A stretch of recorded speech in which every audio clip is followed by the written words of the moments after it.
It takes courage to be exceptional. It takes courage to be wise. It takes courage to be rich. It takes courage to be educated. It takes courage to be knowledgeable. Because the moment you do, but you don't talk like, oh, you forgot where you came from. Look at you, it takes courage. And I'm just wondering, in this weak, watered down, mediocre society that we live in today, in this reality TV world we live in today, I'm wondering if there's anybody left that's got the courage to say, after all I've been through, and all my ancestors have been through, and all my parents have been through, I didn't come through all of that just to fit in with normalcy. I have the courage to go after my dream and stand for the Lord.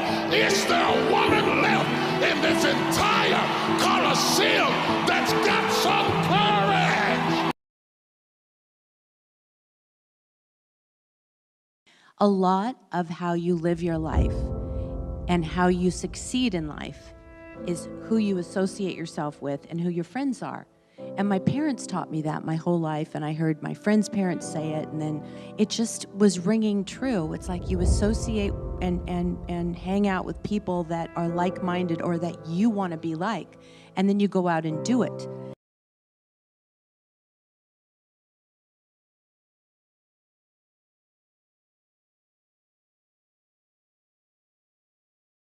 When you are struggling and you start thinking about giving up, I want you to remember the power of hope.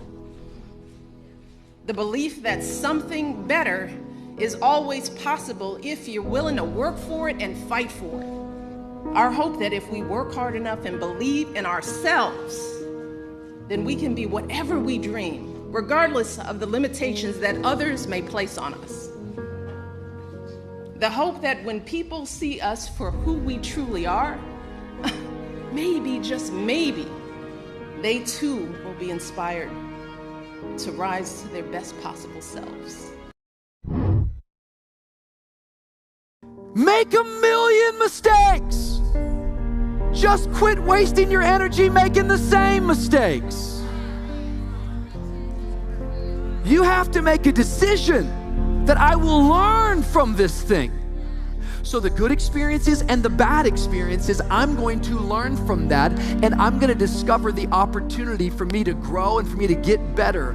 I'm telling you, I've already made up my mind that I know I will fall down. I know that I will stumble, but I already see myself getting back up. Therefore, I'm never down. I'm either up or getting back up. Can I get a witness at 6 p.m. tonight who's decided, I'm going to learn? If you quit, whatever you were trying to accomplish can never happen. There's not even a remote possibility. If you quit, there is no chance of it popping back up again, coming back later. Quitting is guaranteed failure.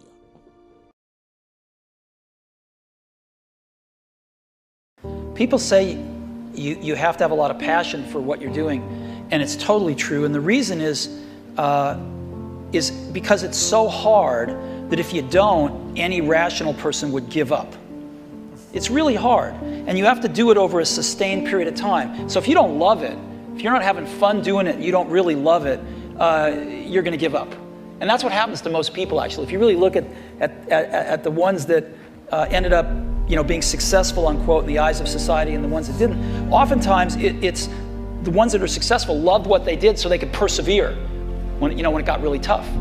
And the ones that didn't love it quit because they're sane, right? Who would want to put up with this stuff if you don't love it? So it's a lot of hard work, and it's a lot of worrying constantly. And if you don't love it, you're going to fail. So you got to love it, you got to have passion.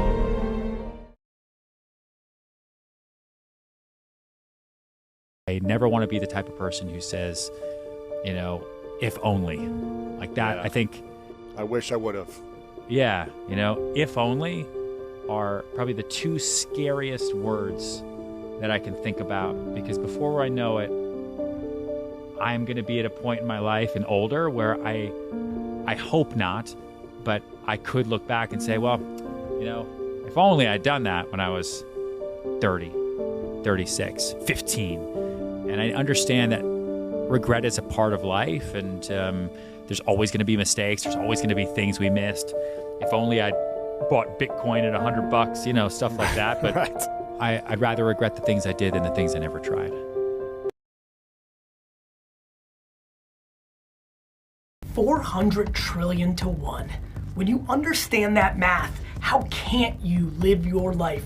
That's how rare it is to be a human being. And what are you waiting for? Like, you've been given this ridiculous triple miracle. Like, you're literally more likely to win the lotto 10 times in your life than actually have a life. So I ask you, my friends, with this one life, you're gonna sit on your couch and dwell? You're gonna be upset about some shortcoming? You're gonna be upset about that thing that happened last week that you up?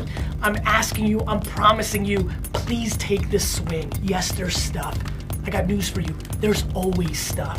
But when you take control of your at bat, when you put it all on yourself, when it's your fault and your wins, when you own it, that's when it starts happening. How do you sleep on nights when you lose $5 million?